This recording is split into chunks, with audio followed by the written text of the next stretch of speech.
We have Julie here as usual, but this year is something special due to COVID.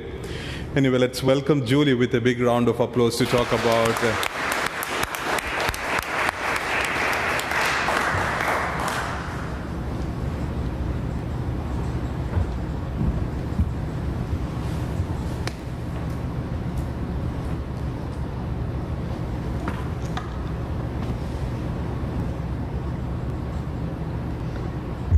Good morning. Good morning. Thank you, Father Rojan, and thanks to all of you, parish family, for extending this invitation once again. I said earlier this morning that it's very strange to not be surrounded by so many familiar faces who can't be with us today, and to not be able to see the familiar faces behind Mass that are here today, but I do really, truly appreciate this community opportunity to share in our work. Sitting down to write this talk, words and phrases from last week's readings were resounding loudly in my thoughts.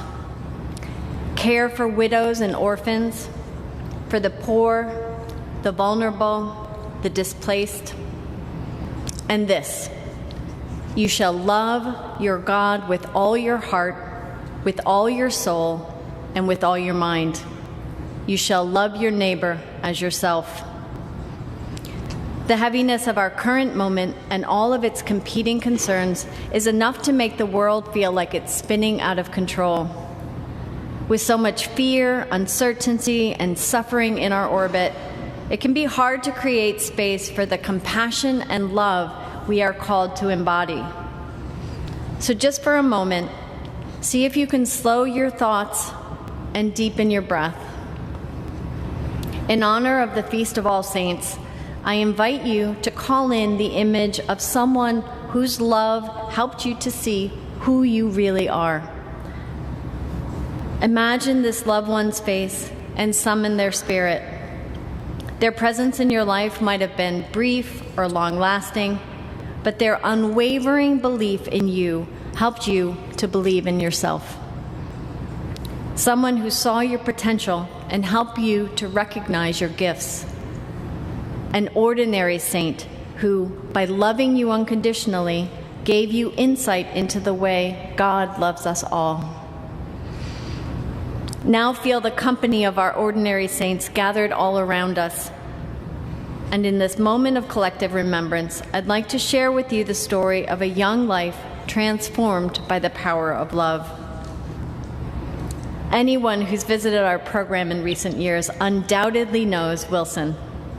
Outgoing and cheerful, he's become the consummate greeter.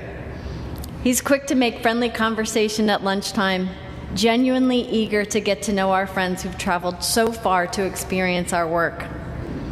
Every day without fail, you can find him helping, lending a hand in the kitchen, running errands, walking the younger kids back from school.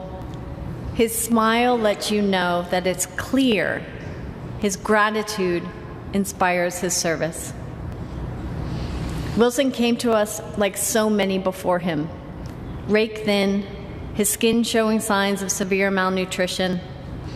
It was clear that he had long lived without a pair of good shoes or 3 square meals.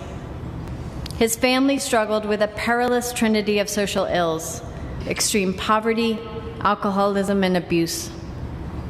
His humble home was without indoor plumbing or electricity, so he did his homework by candlelight. This meant that in a flash, everything could be ruined. If candle wax spilled onto his pages, he'd be forced to start the assignment all over again. Wilson made it through elementary school because a kindly neighbor saw his promise and paid for his books. When he graduated 6th grade, she brought Wilson's achievement to our attention, asking if we could offer him a scholarship to cover the increased costs of secondary education. During that first year as a scholarship recipient, Wilson only attended the after-school program sporadically. Several afternoons a week, he worked to help his family make ends meet.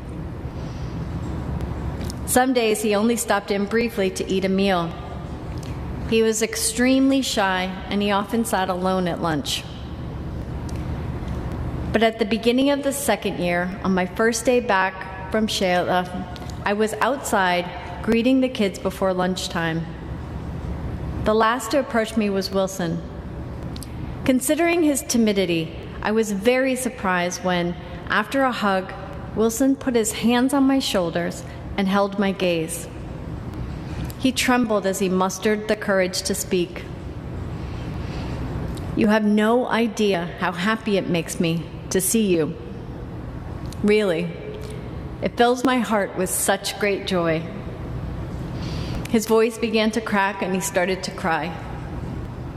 You see, we're going through some really difficult times in my family, and things have been really, really hard. And I just feel so relieved to be back here with you today. The year before, I had struggled to coax any more than a few sentences out of Wilson, more than an exquisitely polite hello, how are you, goodbye. Now here he was, collapsed in my arms and sobbing. I was so stunned by the surprise of his emotional sharing that I began to cry too. I couldn't speak. All I could do was wrap my arms around him in a tight hug. When I regained my composure, I reminded Wilson that we were his family too, that so many of us struggle in similar ways, and that I hoped our program might always be a place of comfort for him. I thanked him for trusting me enough to open up about his life at home. That was the first day of Wilson as we now know him. He was just beginning 8th grade, but already had the maturity and awareness to understand that he had been given the chance to alter his life through education. The unfurling was slow, but steadily Wilson began to trust the messages he was hearing, that he was worthy, that he was capable, that he belonged, that he was loved. Initially, he was nervous and tentative, a shaky voice with very little confidence. But he was befriended by a young intern named Sarah, who devoted afternoons to teaching Wilson English.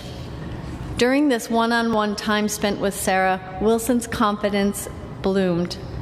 His spirit began to shine. It was because of their special bond that we were invited to visit Wilson's home. And there we got a much clearer picture of the stark reality Wilson returned to each day. With time, Wilson began to breathe more deeply, inhabit his body more fully. He sought me out at lunchtime to share concerns or ask questions. Very much a seeker, many times we wound up in philosophical discussions about things like the difficult nature of forgiveness or what it means to be vulnerable. He recently confessed that on those days he'd ask for extra helpings so that he could stretch lunchtime out even longer. A bright and dedicated student, Wilson sailed through middle school, excelling and earning admission to an elite Jesuit high school. It was there that he truly began to find himself. Suddenly one day, I found myself sitting in a huge auditorium, a sea of graduating seniors dressed in gray caps and gowns. 6 students stood apart beside the national and regional flags in recognition of their academic excellence. Among them was an absolutely radiant smile on Wilson's face. His joy beamed the fullness of everything he had journeyed through to be standing there at the head of his class. After the ceremony, Wilson said this to me: "Knowing that you believe in me is all I need to continue on this path." This simple sentence illuminates the core of our work. It's at the heart of what makes our program so unique. Fundamental to the success of any child is being able to feel their innate value. But when you're caught up in the hopelessness of poverty, the scarcity of opportunity, the pain of being seen as less than, or worse, invisible? Where do you find the courage to believe that you belong? The strength to dream that things could be different? Without the scholarship assistance, without the uniform and the shoes, without the meals and the medical attention, Wilson would never have made it through high school. But the reason he has soared to astounding heights is owed to something much less tangible. Someone believed in him, and now he believes in himself. You can hand a child every tool to success, but without an underlying sense of worthiness and connection to help integrate those tools, the opportunity might pour over them unabsorbed, like water on parched soil. Your generosity has enabled us to unlock potential and facilitate achievement by helping students to feel safe and seen and loved. As you might imagine, 2020 has brought radical change to education and hope. Our program has been following strict shelter-in-place guidelines since March. In-person services are still suspended, but we're working hard to continue our outreach remotely. Students are engaged in distance learning, and our teachers provide support through video chat and phone calls. We've seen the need to dramatically increase our monthly food pantry support, a service that's become a true lifeline for our families. As a world community, we're struggling to adapt to these changes in education. But remote learning becomes infinitely more complicated if your family doesn't have the appropriate technology. Without reliable internet service or computers, most of our students rely on a shared family phone to connect to classes or to receive assignments. With so many parents out of work, severe malnutrition is on the rise nationally.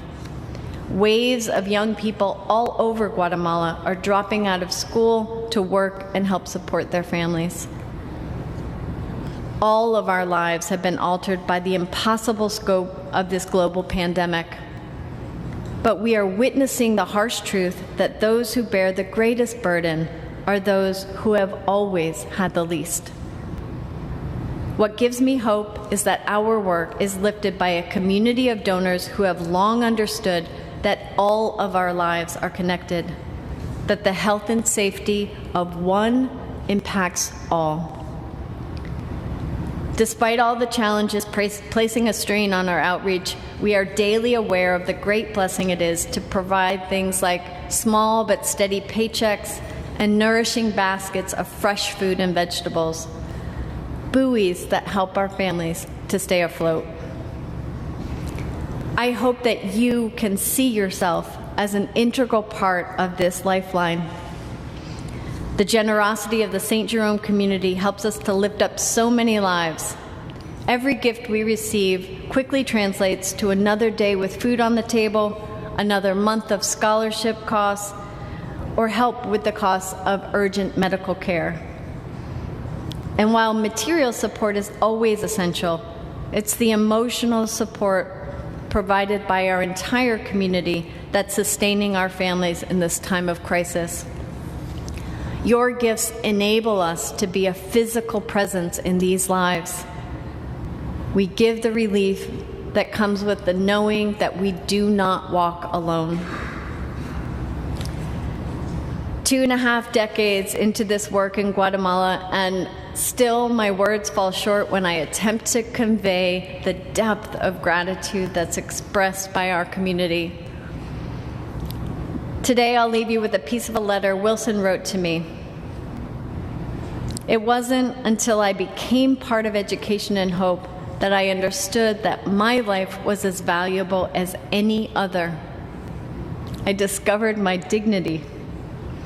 I was able to see myself as equal to my classmates. I realized that I have the right to dream. I learned to see everyone through the eyes of love. More than a philosophy, you have shared with us a way of life. My goal every single day is to share with others the light you have shared with me. On Friday night, I called Wilson to thank him for the gift of mirroring back to me the power of our work together.